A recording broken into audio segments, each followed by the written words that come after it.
lifted high, be lifted high, for your glory, be lifted high, be lifted high. 오늘 우리가 함께 보실 말씀은 고린도전서 12장 31절입니다. 고린도전서 12장 31절 말씀. 함께 읽겠습니다. 너희는 더욱 큰 은사를 사모하라. 내가 또한 가장 좋은 길을 너희에게 보이리라. 아멘. 사랑의 공동체라는 제목으로 말씀을 전하겠습니다. 아프리카를 사랑한 개척 선교의 시조라 말할 수 있는 그 아프리카 선교사 리빙스턴이 죽은 지 3년 후에 당대 설교가 헨리 드루먼드가 아프리카를 방문하면서 그가 만난 대륙의 원주민들, 특히 리빙스턴과 가까이 했던 사람들에게 리빙스턴에 관해 물어보았습니다. 그가 무엇을 가르쳐 주었습니까? 그를 통해 무엇을 배웠습니까? 그에 대해 무엇이 기억납니까? 사람들은 그가 가르쳐준 그 내용은 다 기억할 수는 없지만은 이구동성으로 한 가지 일치된 대답을 했습니다. 우리는 그가 무엇을 가르쳤는지 다 기억할 수 없습니다. 그러나 한 가지 분명하게 기억합니다. 그는 우리를 사랑했습니다. 사람들은 자기들을 가르쳐준 그런 지식보다는 자기들의 가슴에 감동을 준 사람을 기억합니다. 리빙스턴 그는 사람들에게 사랑의 사람으로 기억되었던 것이죠. 여러분도 사랑의 사람으로 기억되길 주님의 이름으로 축원합니다. 그 어떤 재능의 사람이 되기 전에 먼저 사랑의 사람이 되라는 것이 오늘 메시지의 그 중심 내용입니다. 먼저 바울 사도는 고린도전서 12장에서 교회 봉사에 필요한 여러 종류의 은사들을 아주 디테일하게 설명해 주고 있습니다.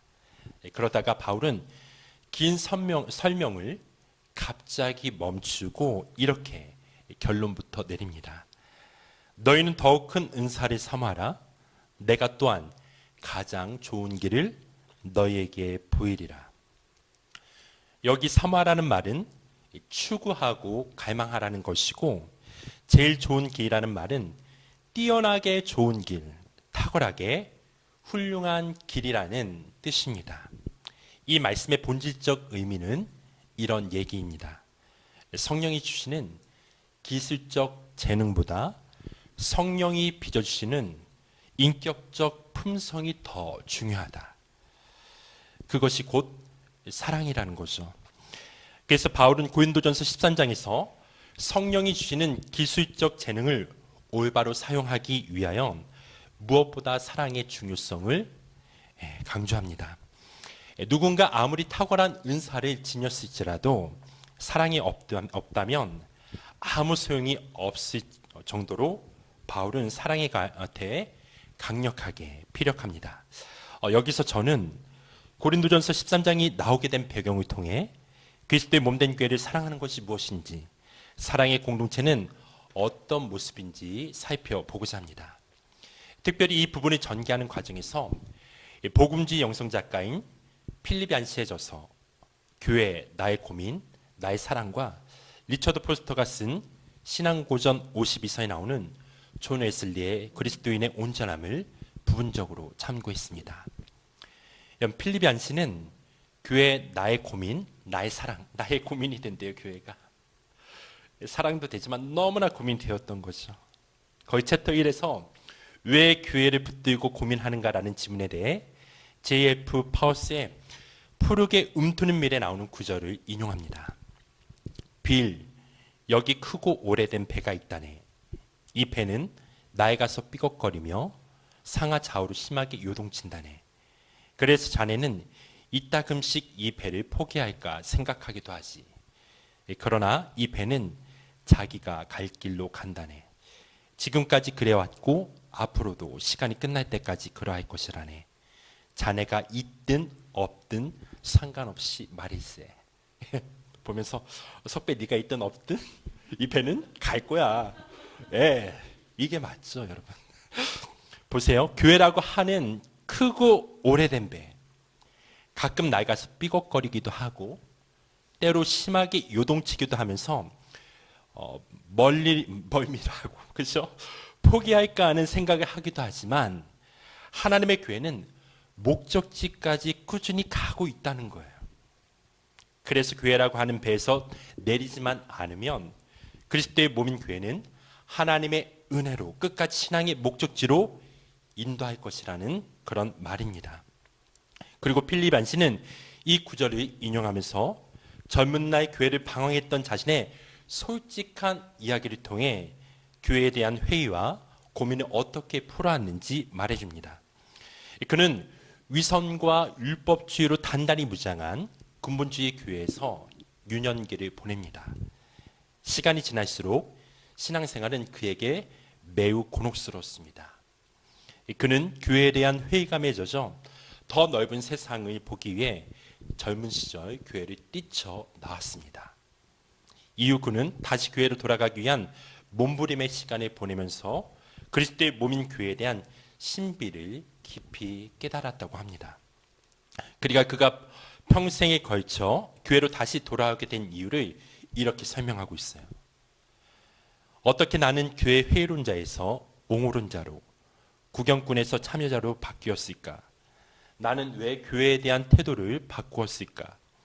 바로 시간이 가면서 교회에서 무엇을 보아야 하는지에 배웠기 때문이었다. 어렸을 때는 학교를 골라 다닐 수 없는 것만큼이나 교회도 내 선택 소관이 아니었지만 나중에는 선택권을 충분히 발휘하여 차례로 이 교회, 저 교회를 다녀보았다. 그 과정을 통해 바른 교회를 찾는 열쇠는 내 안에 있음을 배웠다. 내 안에 있음을 배웠다. 내 시각이 관건이었다. 교회를 대할 때 나는 위를 올려다보고 주위를 둘러보고 밖을 내다보고 안을 들여다보아야 함을 배웠다.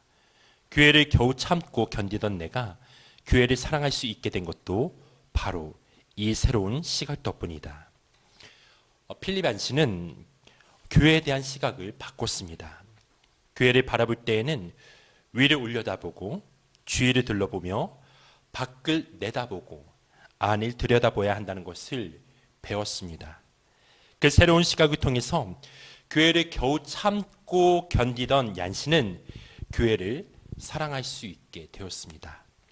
과거 비판적 소비자 정신으로 교회를 대했고 예배를 공연으로 보았던 그는 예배에서 우리가 해야 할 직무는 내가 무엇을 얻었는가가 아니라 오직 하나님이 기뻐하셨는가라는 점을 실감했습니다.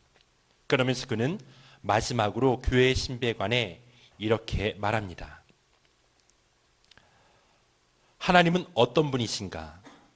어디에 사시는가? 세상이 어떻게 하나님을 알 수 있는가? 하나님의 임재는 더 이상 시나이 반도의 성막이나 예루살렘 성전에 거하지 않는다.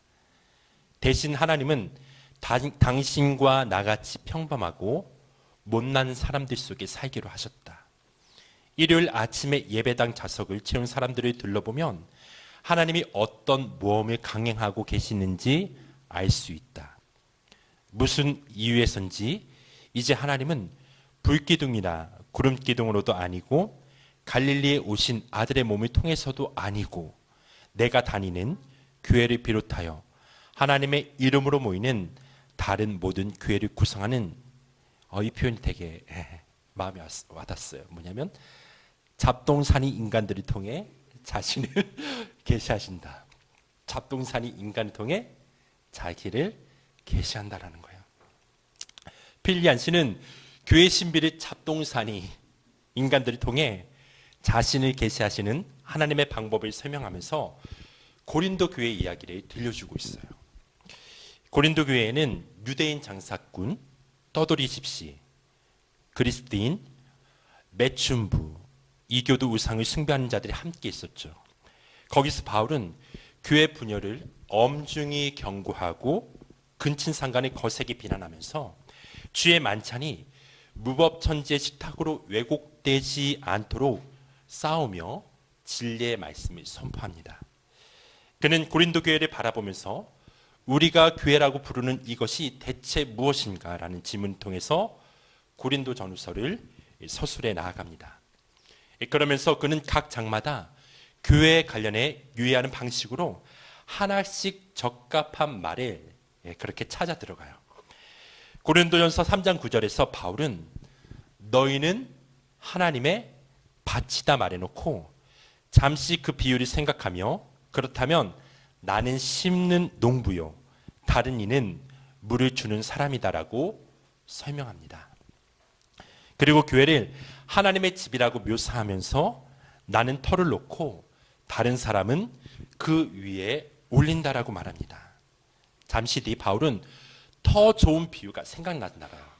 뭐라고 하냐면 너희는 하나님의 성전이다. 이 잡동사니 인간들에게 너희는 하나님의 성전이다. 야, 하나님이 거하시도록 지어진 성전이다. 거룩한 전인 너희 안에 하나님께서 사신다라고 묘사하고 있습니다. 이 일련의 비유들을 생각하고 묵상하면서 바울은 마침내 12장에서 최상의 비유를 건져 올려내고 있어요. 뭐라고 하냐면 교회는 곧 하나님의 몸이다. 예. 그리고 이 시점에서 그의 어조는 이것저것 꾸짖고 당부하는 개인적인 선신의 문체에서 아름다운 산문 형식의 그러한 문체로 비상하여 사랑장이라 불리는 유명한 고린도전서 13장 말씀이 탄생하게 된 거예요.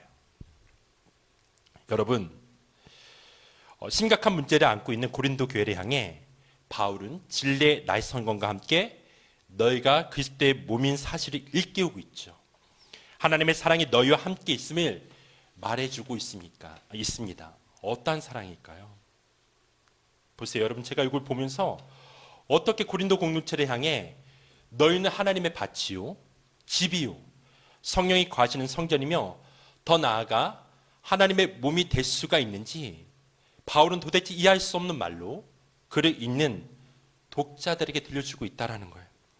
만약 우리가 고린도전서를 읽으면서 이 부분을 생각하고 고민하며 질문을 던지지 않는다면 우리는 교회가 무엇인지 어렴풋이 알고 있을 뿐입니다. 여러분, 교회는 어떠한 곳이죠? 용서받은 죄인들의 모임이에요. 또는 성화되어 가는 사람들의 모임입니다. 가진 어려움들을 극복하며 참된 현실적 공동체를 이뤄가는 것이 교회예요. 이상적인 공동체 절대 아니에요. 한번 좌우에 있는 분들을 바라볼까요? 어떻게 보이세요? 잡동사리. 네, 보세요. 사랑과 용서, 화해의 장이 되는 곳이 바로 교회입니다. 용서받고 성화되어 가는 형제 자매들이 주님의 겉면인 서로 사랑하라는 말씀을 실천하는 곳입니다. 그럴 때 세상의 모든 이들이 너희가 내 제자인 줄 알리라 주님은 말씀하셨죠. 교회 안에 사랑과 용서, 화해가 가득 넘칠 때 비로소 세상을 향해 하나님 나라와 예수 그리스도의 복음을 강력하게 외칠 수 있을 것입니다. 세상을 보십시오. 오늘날 세상은 어느 철학자의 말처럼 타인을 지옥으로 경험하고 있습니다. 돈이 주인 노릇하는 세상은 1등이 아니면 살아남지 못한다라고 그렇게 말하면서 사람들에게 공포심을 주입하며 마구 몰아가고 있죠. 그래서 사람들은 도가 지나치게 경쟁하면서 타자를 어떻게 인식하냐면 자신의 그런 안전을 위협하는 존재로 인식하고 있어요. 다른 삶이 가능하다는 사실을 상상하지 못한 채 끊임없이 경쟁하며 살아가고 있다는 거예요. 여러분, 세상과 다른 삶이 가능하다는 사실을 보여주는 곳이 바로 교회가 되어야 합니다. 교회는 서로 사랑하라는 주님의 말씀으로 타인은 지옥이다라는 문장을 해체시키는 모습을 세상에 보여주는 곳이 되어야 돼요. 원수를 사랑하라. 야, 참 멋진 말이죠. 원수를 사랑한다는 게 쉽지 않아요. 그죠? 그러나 주님은 교회에게 그렇게 말씀하고 있다는 거예요. 원수를 사랑하게 될 때 그 사랑한 너희의 모습을 보면서 세상이 하나님의 사랑을 알게 될 것이다. 여러분 어떤 그런 닐 앤더슨인가요? 그분이 그런 얘기를 해요. 우리에게 영적인 전쟁의 세 가지 단계가 있는데 먼저는 능력 대결이다. 능력 대결이 있다라고 얘기를 해요. 하나님께서 그의 백성들을 구원하실 때 어떻게 하죠? 애굽에서 이스라엘 백성 구원할 때 갖가지 놀라운 이적들이 나타냈어요. 이 능력을 통해서 홍해를 건너게 되죠. 이 대결이 있어요. 그리고 진리 대결이 있다라는 거예요. 하나님의 말씀, 진리의 날성검, 세상과 타협하지 않고 끝까지 진리의 말씀 전하는 거. 근데 거기서 멈춰서는 안 된다라는 거예요. 바울이 여러분 얼마나 대단한 그런 또 공부를 많이 했던 사람이에요. 하나님의 말씀 진리의 빛에 대해서 강력하게 전했던 사람이에요.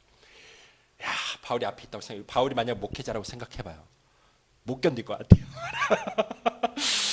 바울이 만약 우리의 목회자라고 한다면, 야, 대박이다. 이 모든 것들에 대해서 통찰하는 그런 어떤 그런 이성적인 능력을 가지고 그런 걸 가지고 사람들이 대한다고 한다면, 그가 사랑이 없다고 한다면, 너무 차디찬 어떤 감정이 없는 그런 사람 비쳤을 것 같아요. 근데 어떻게 하죠? 바울이 진리의 빛이 비춰가면서 하나님의 뜨거운 사랑의 열정을 가지고 그 허물이 드러나게 될 때 그걸 덮는 그런 사랑의 능력까지 갖다라는 거예요. 그래서 이 마지막 때의 싸움은 누군가를 그렇게 얘기를 해요. 사랑 전쟁이다. 사랑 전쟁이다.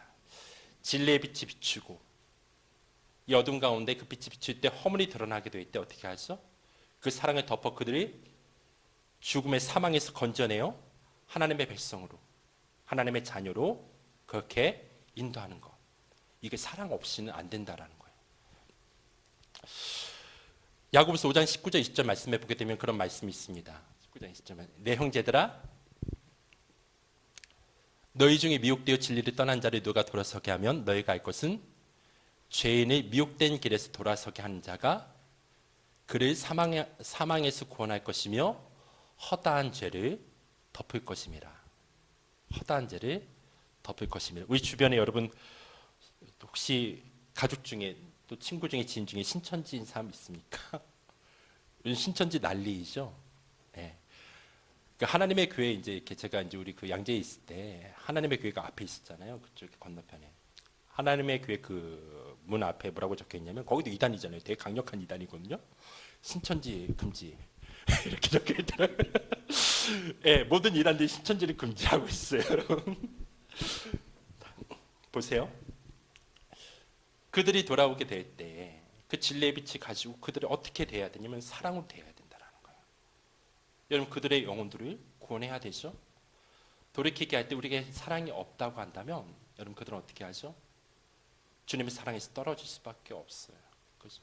끊임없는 정죄감, 죄책감 때문에 그런 부분들 때문에 그들은 용서받지 못한 그런 자들로 살아갈 수밖에 없을 것입니다. 여러분 우리 안에 그러한 사랑이 있기를 주님의 이름으로 축원합니다. 이러한 사랑은 예수님과 깊이 그러한 또 만남이 있게 될 때 성령께서 우리 가운데 부으시는 놀라운 사랑입니다. 요한복음 17장 말씀에 보게 되면 그 주님께서 사랑하신 그 사랑이 너희 안에 있다라고 얘기를 해요. 제가 지금 구절을 이렇게 얘기했는데 하나님 아버지께서 나를 사랑하신, 그러니까 아버지께서 나를, 예수님을 사랑하신 그 사랑이 너희 안에 있고 라는 표현이 있어요. 누구 안에 있다고요? 이렇게 한번 가슴에 손을 대볼까요? 아버지께서 사랑하신, 나를 사랑하신 그 사랑이 너희 안에 있다라고 예수님 분명히 얘기했어요. 내 안에 있다라는 거, 그 사랑. 믿으십니까? 예수님을 믿게 되는 그 순간부터 그 사랑이 우리 가운데 부어졌어요. 부어졌어요. 그 사랑이 흘러 넘치게 될 때 바울이 얘기했던 것처럼 사랑이 강건하여서 영들에게 하나님의 말씀 전할 수 있게 되시고 사랑으로 역사하는 믿음으로 내 형제 자매들을 바라볼 수 있다라는 거예요. 그 사랑은 이미 주어졌어요. 완료형이에요. 그 사랑이 넘치기 위해서는 어떻게 해야 되죠? 자기를 부인해야 되는 거죠. 부인해야 되는 거예요. 그 사랑이 이미 주어졌기 때문에 자기를 부인하게 될 때 우리는 비로소 그 사랑 안에서 주님의 그런 뜻을 이뤄가는 그런 하나님의 자녀들로 살아가게 될 줄 믿습니다. 여러분, 우리 공동체가 또한 그리스도의 몸된 교회가 이 사랑으로 충만하게 될 때 비로소 남과 부 바라보는 시각이 달라져요. 북한을 바라보는 시각이 달라져요. 먼저 우리 옆에 있는 우리 형제자매를 바라보는 시각이 달라져요. 잡동사니 인간들이 하면서 막 욕하고 싸우는 게 아니라 이 잡동사니 인간들 가운데 어떻게 하나님이 거하시네, 대박이다. 나는 너무 다르고 이렇게 좀 이렇게 서로가 이렇게 뭔가 좀 맞지 않더라도 어떻게 그 인위적으로 만들어 놓은 장벽들을 허물어뜨리는 거예요. 계속 그 사랑 안에서 막 허물어뜨리고 하나 되어서 힘차게 우리가 북녘 땅을 향해서 나아가게 되고 우리 포연에게 주신 그런 말씀들을 이뤄갈 수 있는 능력이 그 안에 있다라는 거예요. 그래서 여러분, 그 충만함을 우리가 사모하며 기도했으면 좋겠습니다. 우리 잠깐 기도할까요?